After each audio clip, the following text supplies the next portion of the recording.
Hello दोस्तों, Brajesh Chandra learning channel में आपका स्वागत है। दोस्तों, विश्व भूगोल पर मैं अपनी अगली प्रस्तुति के साथ आपके समक्ष उपस्थित हूँ। प्रस्तुत वीडियो में हम लोग जियोमॉर्फोलॉजी सेक्शन के अंतर्गत स्थलाकृतियों के उत्पत्ति एवं विकास में नदी की भूमिका अर्थात role of rivers in origin and development of landforms, इस विषय पर चर्चा करने जा रहे हैं। दोस्तों, सिविल सर्विसेज की प्रारंभिक एवं मुख्य परीक्षाओं के दृष्टिकोण से यह टॉपिक महत्वपूर्ण है और अक्सर इससे संबंधित प्रश्न परीक्षाओं में पूछे जाते हैं। तो आइए इस विषय को समझें। दोस्तों, भू-आकृतियों की उत्पत्ति और विकास में नदियों की भूमिका सर्वाधिक महत्वपूर्ण होती है। इस तथ्य से आप परिचित हैं। नदियां यह कार्य अपरदन एवं अपर्दित पदार्थों के परिवहन और उनके निक्षेपण के द्वारा संपन्न करती हैं। अब नदी के अपरदन कार्य को देखें तो नदियां अपने उद्गम स्थान पर तीव्रता से बहते हुए अनेक चट्टानों को तोड़ती हुई अपने साथ चट्टानी मलबे को लेकर के चलती हैं। इस प्रकार इनके द्वारा किया जाने वाला अपरदन मुख्यतः इनके बहाव के क्रम में इनके साथ चलने वाले मलबे से ही होता है। इस तथ्य को आप समझ लें। हालांकि नदी जल स्वतंत्र रूप से यह भी यांत्रिक अपरदन करता है। नदियों का अपरदन कार्य जो है 3 तत्वों पर निर्भर करता है। पहला कि नदियों के बोझ की मात्रा तथा उनका आकार, नदियों की ढाल और नदियों का वेग, ये 3 तत्वों पर निर्भर करता है। आइए इसे देखें। नदियों के बोझ की मात्रा तथा उनका आकार।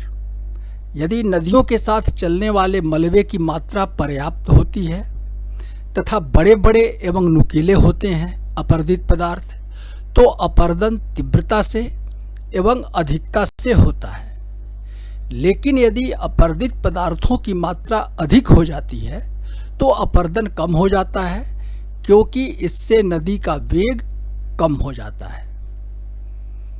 नदियों की ढाल।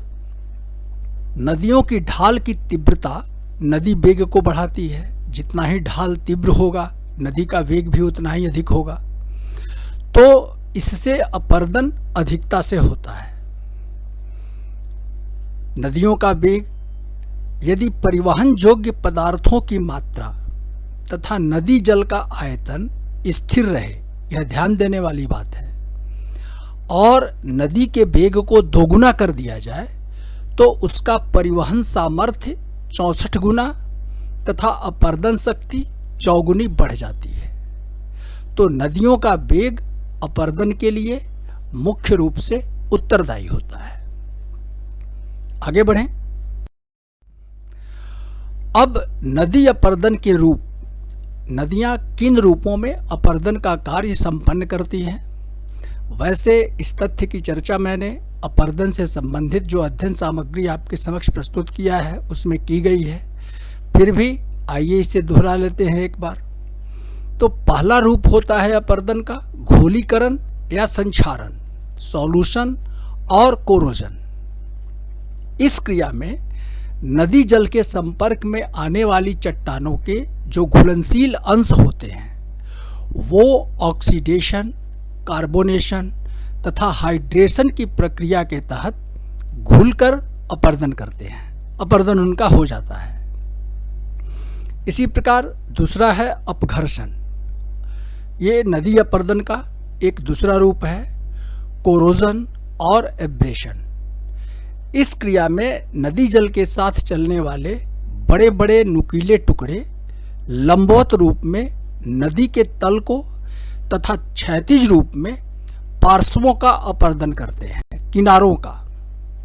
यह अपरदन खुरचने तथा छेद करने जैसा होता है। तो यह रूप जो है अपरदन का वह अपघर्षण कहलाता है। तीसरा है सन्निघर्षण, एट्रिशन। तो इसके अंतर्गत जल के साथ चलने वाले टुकड़े आपस में टकरा करके भी टूटते फूटते रहते हैं तथा महीन कणों में परिवर्तित होते रहते हैं। तो अपर्दन का यह रूप जो है वह सन्निघर्षण कहलाता है। और चौथा है जलगतिक क्रिया, हाइड्रोलिक एक्शन, अर्थात इस क्रिया में बहता हुआ जल बिना किसी अन्य साधनों के अपने धक्के द्वारा चट्टानों को तोड़ता हुआ अपने साथ लेकर के चलता है। तो नदी जल से स्वतंत्र रूप से होने वाला अपर्दन यह जलगतिक क्रिया कहलाता है, हाइड्रोलिक एक्शन कहलाता है। आगे बढ़ें। अब नदी अपर्दन की एक सीमा होती है। तो आधार तल का इसमें कॉन्सेप्ट है कि नदियों का अपर्दन कार्य एक निश्चित सीमा तक ही होता है। इसे नदियों का आधार तल कहा जाता है, जो प्रायः सागर तल होता है, जिसे प्राप्त करने के पश्चात नदी अपर्दन नहीं कर पाती है। अपनी विशिष्टताओं के आधार पर यह आधार तल अस्थायी, अस्थायी एवं स्थानीय प्रकार का हो सकता है। तो आधार तल जो होता है वह नदियों के अपर्दन की सीमा होती है। आगे बढ़ें। अब हम लोग अपर्दन द्वारा निर्मित स्थलाकृतियों को देखेंगे, landforms due to stream erosion. तो सबसे पहले नदी घाटी के विकास से संबंधित स्थलाकृतियां।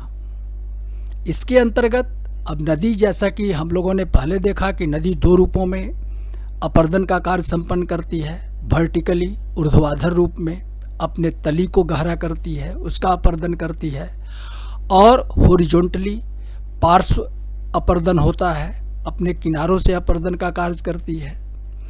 तो नदी घाटी का गहरा होने अर्थात लंबवत अपर्दन से जो निर्मित स्थलाकृतियां हैं उनमें भी आकार की घाटी सर्वाधिक प्रमुख स्थलाकृति है। इसका उदाहरण है गार्ज और कैनियन। इसी प्रकार जब पार्श्ववर्ती अपर्दन होता है अर्थात नदी घाटी के चौड़ा होने से जो स्थलाकृतियां निर्मित होती हैं उनमें है नदी विसर्प, अधः कर्तित विसर्प और गोखुर झील। इसी प्रकार एक कॉन्सेप्ट आता है सरिता अपहरण। तो सरिता अपहरण से निर्मित स्थलाकृतियां, इसका उदाहरण है लटकती घाटी। इसमें लटकती घाटी स्थलाकृति का निर्माण होता है। इसकी विशेषताओं को हम लोग आगे देखेंगे। अन्य आकृतियों में जलप्रपात है, जलगर्तिका है, संरचनात्मक सोपान है, नदी वेदिका है, संप्राय मैदान तथा मोनाड नॉक है। तो आइए इनकी विशिष्टताओं को देखें। अब नदी घाटी के विकास से संबंधित स्थलाकृतियों को पहले देखते हैं। तो जैसा हम लोगों ने पहले देखा कि भी आकार की घाटी, तो पर्वतों से निकलने वाली नदियां अपने तरुणावस्था में लंबवत अपर्दन द्वारा अपनी घाटी को गहरा करती हैं।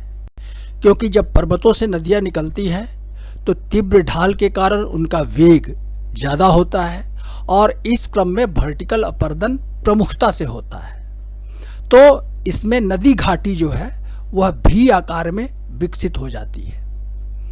घाटी की ढाल तीव्र तथा अवतल होता है अर्थात कॉनकेव इस टाइप का होता है। गॉर्ज और कैनियन इसके प्रमुख उदाहरण हैं।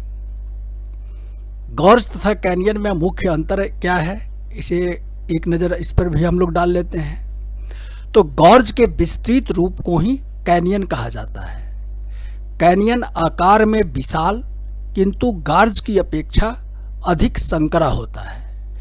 गार्ज लगभग ऊर्ध्वाधर और सीधी दीवार जिसके शीर्ष और तली की चौड़ाई लगभग समान होती है उस आकार का होता है, जबकि कैनियन वी आकार का होता है। पहला प्रमुख अंतर है गार्ज और कैनियन में। दूसरा कि गार्ज कठोर सैलों से निर्मित होता है, सैलों में निर्मित होता है अर्थात कठोर सैलों को काट करके नदियां जिस स्थलाकृति का निर्माण करती है वो गार्ज कहलाता है। जबकि कैनियन जो होता है वह परतदार तथा क्षैतिज चट्टानों में निर्मित होते हैं। होगेनेकल, धर्मपुरी, तमिलनाडु में कावेरी नदी ने कैनियन का निर्माण किया है। इसका एक प्रमुख उदाहरण है भारतवर्ष में। आगे बढ़ें। अब नदी विसर्प अर्थात मियांडर। नदी अपने प्रौढ़ावस्था में जब मैंने मैच्योर्ड स्टेटस जब उनका होता है तो पर्वतीय भागों की अपेक्षा इनके वेग में कमी आ जाती है। अर्थात पर्वतों से निकल करके जब मैदानी भागों में नदियां प्रवेश करती हैं तो निश्चित रूप से इनका जो ढाल होता है वह कम हो जाता है मैदानी भागों में, अतः उनका वेग कम हो जाता है और मैदानी भागों में असमतल भूमि के कारण टेढ़े मेढ़े मार्गों से ये बहती हैं। तो इस क्रम में विसर्गों का निर्माण करती है। मियांडर जो है मैदानी भागों में निर्मित होते हैं। यह स्थलाकृति नदी द्वारा अधिकांश रूपों में पार्श्ववर्ती अपर्दन करते हुए घाटी को चौड़ा करने की क्रिया में निर्मित होता है। अर्थात इसमें हॉरिजॉन्टल इरोजन होता है, हॉरिजॉन्टली अपने किनारों को अपर्दित करती हैं। इसमें एक महत्वपूर्ण तथ्य आप जान लें, इसमें अपर्दन के साथ साथ निक्षेपण भी होता है, डिपोजिशन भी होता है। तो विसर्प में दो प्रकार के किनारे होते हैं। पहला किनारा अवतल होता है जिस पर नदियां अपर्दन कार्य करती हैं, जबकि ठीक सामने वाला किनारा उत्तल होता है जिसके सहारे नदियां निक्षेपण का कार्य करती हैं। इसे हम रेखा चित्र से इस प्रकार समझ सकते हैं कि मैदानी भागों में ये टेढ़ा मेढ़ा रास्ता है नदियों का, तो ये भाग जो है ये अवतल किनारा है। तो नदी जल सीधे आकर के जब इससे टकराता है तो ये किनारे का अपर्दन होता है और ये उत्तल किनारा है। तो इधर से जो अपर्दित पदार्थ है वो इसके सहारे नदियां उनका निक्षेपण करती हैं। तो ये नदी विसर्प कहलाता है। आगे बढ़ें। अब इसी में एक टर्मिनोलॉजी है, एक स्थलाकृति है अधः कर्तित विसर्प, अर्थात इंसिस्ड और इंट्रेंस्ड मियांडर्स। तो नदी में नवोन्मेष आने से, नवोन्मेष का मतलब यह है कि नदियां पुनर्यौवन प्राप्त करती हैं। तो यह दो स्थिति में होगा, या तो नदी के आगे वाले भाग का अवतलन हो जाए जिससे नदियों का वेग बढ़ जाता है, या फिर नदी में जल की मात्रा में वृद्धि हो जाने से नदियों में नवोन्मेष आ जाता है, पुनर्यौवन प्राप्त कर लेती हैं, वेग उनका बढ़ जाता है। तो नदी में नवोन्मेष आ जाने से एक विसर्प के अंदर नदी पुनः निम्न कटाव करती है, अर्थात आधार तल को काटती है। तो इसे अधः कर्तित विसर्प की रचना होती है। अब चौथी प्रमुख स्थलाकृति है गोखुर झील, ऑक्सबो लेक। तो नदी विसर्प के विकास के क्रम में जब नदी अपने अवतल किनारे को अपर्दित करती हुई तथा उत्तल किनारे के साथ निक्षेपण करती हुई अगले नदी मार्ग से जुड़ जाती है तो मुड़ा हुआ नदी मार्ग नदी के मुख्य धारा से कट जाता है। इसमें जल जम जाने से यह झील बन जाती है जिसे गोखुर झील कहते हैं। जैसा कि विसर्पों में हमने देखा कि इस अवतल के किनारे के साथ अपर्दन होता है और उत्तल किनारे के साथ नदी निक्षेपण करती है और धीरे धीरे अपर्दित होता हुआ नदी का जो ये भाग है इसके आगे वाले भाग से जुड़ जाता है। तो ऐसी स्थिति में इस विसर्प का मुंह जो है बंद हो जाता है, मुहाना।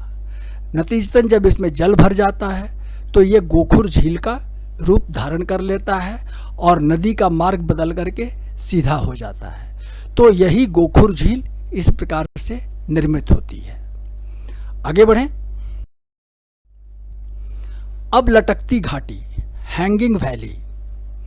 तो किसी मुख्य नदी में जब कई सहायक नदियां मिलती हैं तो मुख्य एवं सहायक नदियों के ढाल में बहुत कम अंतर होने पर दोनों नदियों का संगम स्थल मुख्य नदी के तल के बराबर होता है लगभग। परंतु मुख्य नदी के तल में अवतलन होने अर्थात नीचे धंस जाने से या सागर तल में गिरावट आने पर मुख्य नदी लंबवत अपर्दन द्वारा अपना तल और गहरा कर लेती है। क्योंकि नदी सागर तल में अवतलन होने से नदी जल का वेग जो है सो बढ़ जाता है, तो फिर से वर्टिकल अपरदन शुरू हो जाता है। तो इस अवस्था में जो सहायक नदियों की घाटियां हैं वह मुख्य नदी पर लटकती प्रतीत होती है और इसे ही लटकती घाटी कहा जाता है। और यह क्रिया जो होती है माने सहायक नदियों का जल अब मुख्य नदी में जल्दी से गिरने लगता है क्योंकि उसके तल में अवतरण हो जाता है, तो यह क्रिया सरिता अपहरण कहलाती है। अगला जो प्रमुख स्थलाकृति है वह जलप्रपात है, वाटरफॉल। इससे आप सभी लोग परिचित होंगे कि जब किसी स्थान पर नदियों का जल ऊंचाई से खड़े ढाल अर्थात क्लिफ के ऊपरी भाग से नीचे की ओर गिरता है तो उसे जलप्रपात कहते हैं। प्रपात का निर्माण नदी के तरुणावस्था में होता है। यौवनावस्था जो होती है यह मुख्य रूप से नदी मार्ग में कठोर एवं मुलायम चट्टानों की लंबवत या क्षैतिज परतों के आ जाने से निर्मित होता है। प्रपात निर्माण की भिन्न भिन्न दशाएं होती हैं। इस पर हम लोग अलग से एक वीडियो में चर्चा करेंगे। आगे बढ़ें। अब जलगर्तिका अर्थात वाटर ट्रफ और पॉटहोल्स और प्लंज पूल्स, यह भी एक प्रमुख प्रकार की स्थलाकृति है जो नदियों के द्वारा निर्मित होती है। तो यह स्थलाकृति नदी के तरुणावस्था में निर्मित होती है। नदी के साथ बहने वाले मलबे नदी जल में उत्पन्न भंवर के द्वारा गोलाकार घूमते हुए नदी तली में छेद करते हैं। इस क्रम में बड़े बड़े गर्तों का निर्माण हो जाता है, तो यह जलगर्तिका कहलाता है। अगली प्रमुख स्थलाकृति है संरचनात्मक सोपान अर्थात स्ट्रक्चरल बेंचेज। तो नदी मार्ग में कभी कभी कठोर तथा मुलायम चट्टानों की परतें एक दूसरे के ऊपर क्षैतिज रूप में मिलती हैं, अतः चट्टानों का अलग अलग दर से विशेषक अपरदन अर्थात डिफरेंशियल इरोजन होता है। विशेषक अपरदन मीन्स कठोर चट्टानें जो होगी वह कम अपरदित होगी, उसकी तुलना में जो मुलायम चट्टानें होंगी वह ज़्यादा अपरदित होंगी, तो इसे ही डिफरेंशियल इरोजन कहा जाता है। परिणाम स्वरूप कोमल चट्टानों का अधिक तथा कठोर चट्टानों का कम अपरदन होता है। तो इस प्रकार नदी के दोनों किनारों की तरफ सोपानवत संरचना मिलती है जिसे संरचनात्मक सोपान कहा जाता है। यह संरचनात्मक सोपान का रेखा चित्र है, जैसे ये मुलायम शैल है और ये कठोर शैल है। तो मुलायम शैल का अधिक अपरदन हुआ है और कठोर शैल का कम अपरदन हुआ है। तो इस प्रकार जिसकी जो संरचना बनती है इसे ही संरचनात्मक सोपान कहा जाता है। आगे बढ़ें। अब नदी वेदिका रिवर टेरेस। तो नदी वेदिका प्रारंभिक बाढ़ के मैदानों के अवशेष चिन्ह होते हैं जो नदी के दोनों तरफ सोपानवत रूप में मिलते हैं। वस्तुतः मैदानी भागों में बहती हुई नदी एक बाढ़ के मैदान का निर्माण करती है, परंतु सागर तली में गिरावट आने से नदी पुनर्यौवन प्राप्त कर लेती है, अर्थात उसका जब वेग बढ़ जाता है तो इस क्रम में निम्न कटाव के द्वारा अर्थात वर्टिकल इरोजन के द्वारा नदी प्रारंभिक घाटी में एक और घाटी निर्मित करती है, परंतु यह प्रारंभिक घाटी जितनी विस्तृत नहीं हो पाती है। इस प्रकार प्राचीन घाटी नवीन घाटी के साथ एक सोपान के द्वारा सीढ़ी के द्वारा अलग होती है, इसे ही नदी वेदिका कहा जाता है। इस रेखा चित्र से आप इस तथ्य को समझ सकते हैं। यह नदी वेदिका का रेखा चित्र है। आगे बढ़ें। अब संप्राय मैदान तथा मोनाडनाक, पेनी प्लेन एंड मोनाडनाक। तो संप्राय मैदान नदी की अंतिम अवस्था में निर्मित होती है जब नदी क्षैतिज अपरदन तथा निक्षेपण के द्वारा धरातल की असमानताएं समाप्त कर देती हैं, तो यह एक आकृति विहीन समतल मैदान में परिवर्तित हो जाता है। इसे संप्राय मैदान कहा जाता है, परंतु इस मैदान में कहीं कहीं कठोर चट्टानों के उभरे हुए अंश अवश्य दिखाई देते हैं जिन्हें नदियां अपरदित नहीं कर पाती हैं। तो ये उभरे हुए जो चट्टानी भाग हैं, इसी को ही मोनैड नॉक कहा जाता है। इस रेखा चित्र से आप इसे आसानी से समझ सकते हैं। आगे बढ़ें। अब नदियां अपरदन के साथ साथ निक्षेपण कार्य के द्वारा भी कई स्थलाकृतियों का निर्माण करती हैं। तो यहाँ ध्यान देने वाली बात यह है कि अपरदन एक विनाशात्मक प्रक्रिया है, तो निक्षेपण एक रचनात्मक प्रक्रिया है। नदियों के वेग में कमी आने पर तथा नदी में बोझ की मात्रा में वृद्धि हो जाने से नदी अपने साथ ले जाने वाले मलबे को ढोने में असमर्थ हो जाती है, अतः उनका विभिन्न प्रकार से निक्षेप करती है, जिसके कारण विभिन्न प्रकार की स्थलाकृतियां निर्मित होती हैं। तो नदियों के निक्षेपण से निर्मित होने वाली स्थलाकृतियों में जो महत्वपूर्ण स्थलाकृतियां हैं, आइए इन्हें देखते हैं। तो सबसे पहला है जलोढ़ पंख और जलोढ़ शंकु, दूसरा है प्राकृतिक तटबंध, तीसरा है बाढ़ का मैदान, चौथा है डेल्टा और पांचवा और महत्वपूर्ण स्थलाकृति है नदियों के द्वारा निर्मित द्वीप। आइए इनकी विशेषताओं को समझें।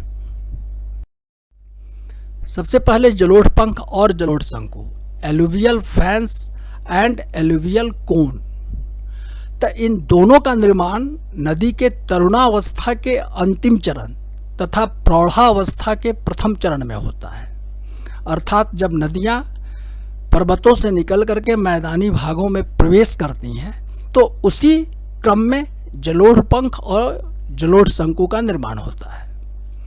तो पर्वतीय भागों से मैदानी भाग में उतरने वाली नदी के वेग में कमी आ जाती है और इस क्रम में वह अपने साथ लाई जा रही बड़े बड़े टुकड़ों से लेकर के बारीक बारीक कणों तक को ढोने में असमर्थ हो जाती है। अतः पर्वतों की पदस्थली में इसे अर्धवृत्ताकार रूप में निक्षेपित कर देती हैं। इसे ही जलोढ़ पंख तथा जलोढ़ शंकु कहा जाता है। जलोढ़ पंख मिल करके संगठित होकर के गिरिपाद जलोढ़ मैदान का निर्माण करते हैं। जलोढ़ पंख और जलोढ़ शंकु में मुख्य मौलिक अंतर यह होता है कि जब पर्वतीय ढाल अधिक होता है तब मलबा अधिक दूर तक न फैल करके सीमित क्षेत्र में शंक्वाकार रूप धारण कर लेता है। जलोढ़ शंकु के निर्माण के लिए मलबा की अधिकता तथा जल की मात्रा में कमी होनी आवश्यक है। तो इन दो परिस्थितियों में मलबा शंक्वाकार रूप कोनिकल शेप ले लेता है और इसे ही जलोढ़ शंकु कहा जाता है। रेखा चित्र से आइए इसे देखें। जैसे पर्वतों से निकलने वाली नदियां अपने पदस्थली में, पर्वतों की पदस्थली में जब इनके वेग में कमी आती है तो अपने साथ लाई जा रही मलबों को ये निक्षेप करती हैं। तो सबसे पहले बड़े बड़े टुकड़े निक्षेपित होते हैं और उसके आगे छोटे छोटे बारीक कण जो होते हैं वो निक्षेपित होते हैं। तो इससे जो ये शंक्वाकार रूप धारण करता है, यही जलोढ़ पंख या जलोढ़ शंकु कहलाता है। तो यहाँ पर नदियाँ विलुप्त हो जाती हैं, बड़े बड़े जो मलबे इकट्ठा करती हैं टुकड़े, उसके नीचे नदियाँ विलुप्त हो जाती हैं और पुनः आगे चल करके ये प्रकट होती हैं। इसलिए जो ये इलाका होता है ये तराई क्षेत्र कहलाता है, दलदली इलाका होता है। तो जलोढ़ पंख और या जलोढ़ शंकु का ये रेखा चित्र है। आगे बढ़ें। अब प्राकृतिक तटबंध, नेचुरल लेवीज। तो नदी के दोनों किनारों पर प्राकृतिक रूप में मिट्टियों के जमाव द्वारा लंबे लंबे बांधों का निर्माण हो जाता है।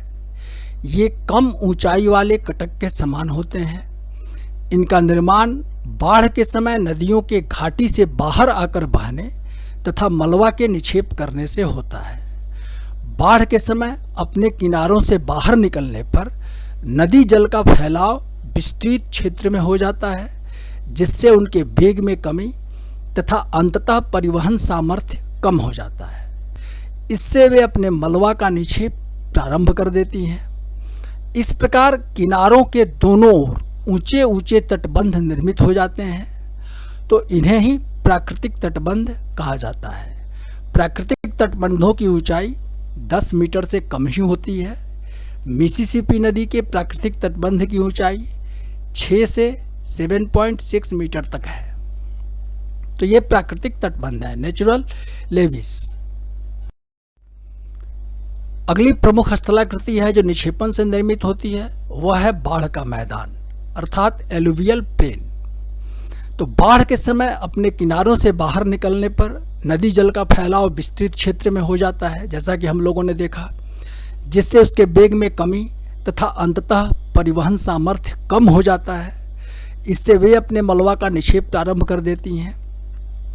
इस प्रकार प्राकृतिक तटबंध के दोनों किनारों पर मलबे का निक्षेप प्रारंभ हो जाता है। बड़े बड़े मलबे का जमाव नदी की घाटी की ओर होता है तथा छोटे छोटे बारीक कणों का निक्षेप बांध के बाहरी भाग में होता है। इस कारण बाहरी भाग काफी उपजाऊ मैदान बन जाता है, जिसे बाढ़ का जलोढ़ मैदान कहा जाता है। आगे बढ़ें। अब डेल्टा, तो नदियों के निक्षेपण कार्य से निर्मित यह भी एक प्रमुख स्थलाकृति है। तो पर्वतीय भागों से निकल करके जब कोई नदी झील या सागर में गिरती है तो उसके प्रवाह में अवरोध एवं वेग में काफ़ी कमी आ जाती है। इस कारण नदी का मलबा निक्षेपित होने लगता है। इस क्रम में एक विशेष प्रकार के स्थल रूप जो प्रायः त्रिभुजाकार होता है, ट्रायंगल शेप का होता है, उसका निर्माण होने लगता है। इसे ही डेल्टा कहा जाता है। अपने आकार, विस्तार तथा संरचना संबंधी विशेषताओं के कारण इन्हें भिन्न भिन्न भागों में बांटा जा सकता है। जो कुछ प्रमुख भाग आप देख लें। चापाकार डेल्टा, नील नदी का डेल्टा इसका प्रमुख उदाहरण है। पंजाकार डेल्टा, मिसिसिपी नदी का डेल्टा, जॉर्दन मुख डेल्टा, नर्मदा तथा ताप्ती नदी का डेल्टा, रुंडित डेल्टा, अवरोधित डेल्टा, पालीयुक्त डेल्टा, प्रगतिशील डेल्टा, गंगा नदी का डेल्टा, परित्यक्त डेल्टा, हुआंगहो नदी का डेल्टा, चीन का। वैसे डेल्टा से संबंधित एक अलग से अध्ययन सामग्री मैं आपके समक्ष प्रस्तुत करूंगा, जिसमें डेल्टा के आकार, विस्तार, उनकी संरचना, उनके रूपों पर चर्चा की जाएगी। आगे बढ़ें।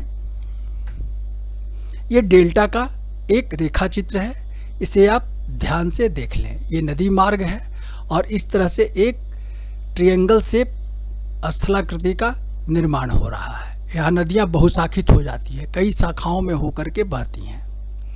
तो ये डेल्टा का रेखा चित्र है। आगे बढ़ें। अब नदियों द्वारा निर्मित द्वीप। दोस्तों, नदियों के निक्षेपण कार्य से निर्मित यह एक अन्य प्रमुख स्थलाकृति है, एलुवियल आइलैंड्स। तो प्रौढ़ावस्था में जब नदी जल का वेग कम हो जाता है तो नदी अपने साथ लाए गए मलबे, रेत, मिट्टी आदि को जमा करके द्वीपों का निर्माण भी करती हैं। इसका सर्वप्रमुख उदाहरण ब्रह्मपुत्र नदी द्वारा असम में निर्मित द्वीप माजुली है तथा कावेरी नदी द्वारा निर्मित शिव समुद्र द्वीप है। ब्राजील में बनानल द्वीप भी नदीय द्वीप का एक प्रमुख उदाहरण है। दोस्तों, इस वीडियो में बस इतना ही। मुझे उम्मीद है कि आप इस अध्ययन सामग्री का उपयोग करते हुए परीक्षाओं में पूछे जाने वाले प्रश्नों का उत्तर आसानी से दे पाएंगे। दोस्तों, यदि मेरी यह प्रस्तुति आपको उपयोगी लगी है तो कृपया मेरे इस वीडियो को लाइक करें और यदि अभी तक आपने मेरे इस चैनल को सब्सक्राइब नहीं किया है तो इसे सब्सक्राइब अवश्य करें। धन्यवाद।